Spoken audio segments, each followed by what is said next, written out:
Hello, Mike. Got something for you. Jerry, what's happened? Ah, shucks, Grandpa. I was just there at this place and, well, Just a minute. Now, Mike, you tell me what happened. Just a little ruckus down near the Manson factory.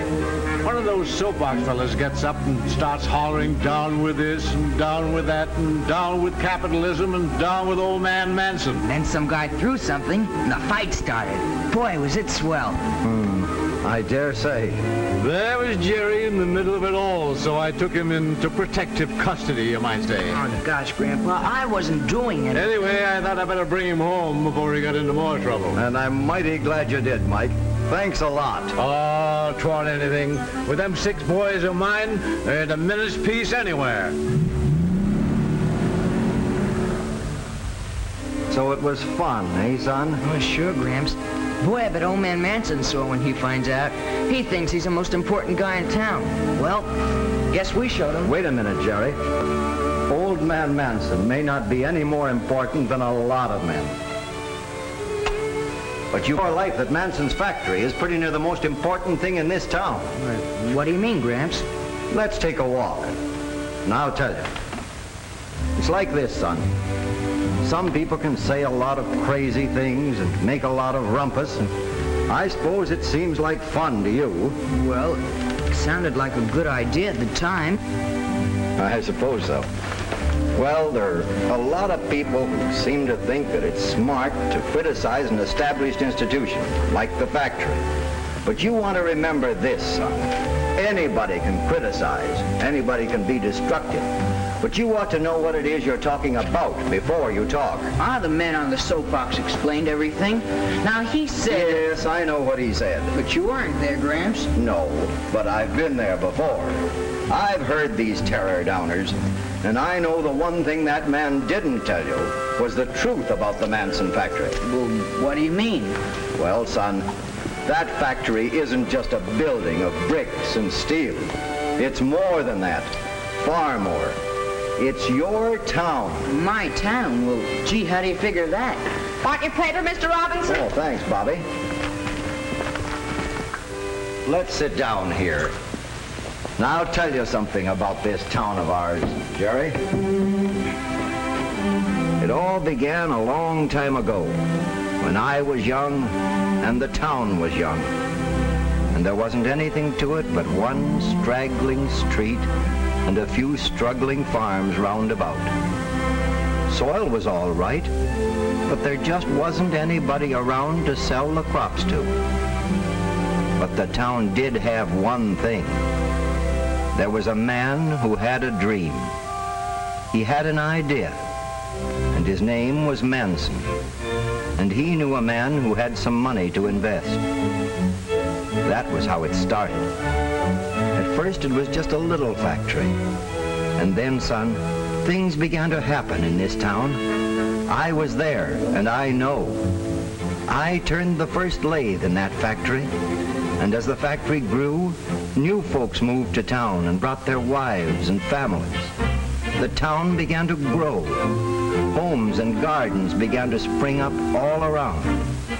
Mr. Smith enlarged the old general store, and a couple of new stores were opened. I know, son. I was part of it all. I was part of that factory, and it was the factory payroll that brought all those people and all that business to our town. As a matter of fact, you were part of it all, too, but you didn't know it at the time. Me? I didn't work at the factory. The very night you came into this world, you became a part of it. The hospital where you were born was here because the factory was here. You see, son, the factory brought people here, and the people needed doctors and lawyers and dentists who were paid out of the money put into circulation by the factory payroll. And as the factory prospered, the whole town grew and prospered. Wages went higher, and hours of work grew less, which meant that we had more leisure time to enjoy the comforts that we were now able to buy. By this time, the success of practically every family in the town depended directly or indirectly on the success of the Manson plant. Now, wait a second, Gramps. You don't mean everybody in town, do you? I certainly do. See this newspaper, son? Mm-hmm. You wouldn't think the Manson plant had much to do with a newspaper, would you now? No, I can't see that it does. Well, let's look at it this way. Yeah. See this advertisement? Well, Levitt's advertises to sell goods, and it sells its goods to the people in our town who have money. And the money, where does the money come from? The good big part of it starts out in the Manson payroll and finds its way through the grocer, the butcher, the filling station, and all the rest, finds its way to Levitt's store. Levitt's advertises to attract those dollars. And their advertising is what pays the expenses of this newspaper. And they're the dollars that pay the reporters and the printers and all the other guys that work on the paper. That's it, son. And that's only one example. Why, you can trace most everything you see in this town right straight back to the Manson plant. There are our fine schools. They grew out of a little one-room country schoolhouse. Look at our police department, the best in the state. And the fire department, too. You can't remember the old volunteer bucket brigade, but I was a member of it. It was all we had to depend on. Of course, a lot of folks think that all these things just happened by themselves, or that the town was responsible. And of course it was, in one way. But the factory paid most of the taxes that made them possible. Yeah, I can see all that, Gramps. I can see what the Manson plant means to us in our town. But now you take those farmers you were talking about. What good's Manson's factory to them? That's a fair question. And the answer is that it isn't only in the town where you'll find improvements that can be traced to the factory. Those few poor farms that we started out with in the township have grown into scores of modern farms that are needed to feed this community now. And don't forget, the factory is calling more and more upon the farms for raw materials as industry finds new uses for the farmers' products. And all this came about because of that man named Manson and his dream long years ago. Well, son, a lot of folks think it would be fun to destroy all that the factory stands for. But you see, that factory made your town, and when you're working against that factory, you're working against your own best interests.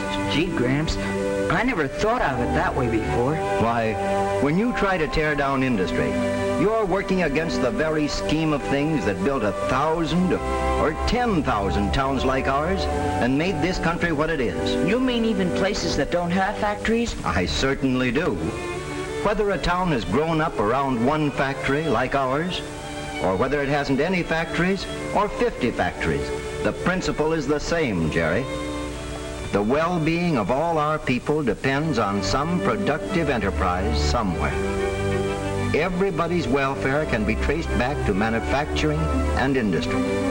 Storekeepers, clerks, bank presidents, lawyers, stenographers, housewives, mechanics, teachers, schoolboys. In the last analysis, their livelihood depends on the steady circulation of industrial payroll dollars. And that's why I say to you, Jerry, look around you. The story of your town is the story of America. And America, well, America is progress with liberty and democracy and peace. These are the blessings of peace and industry that belong to all of us and to our children and our children's children. And we should guard them and thank God for them, for America, every day we live.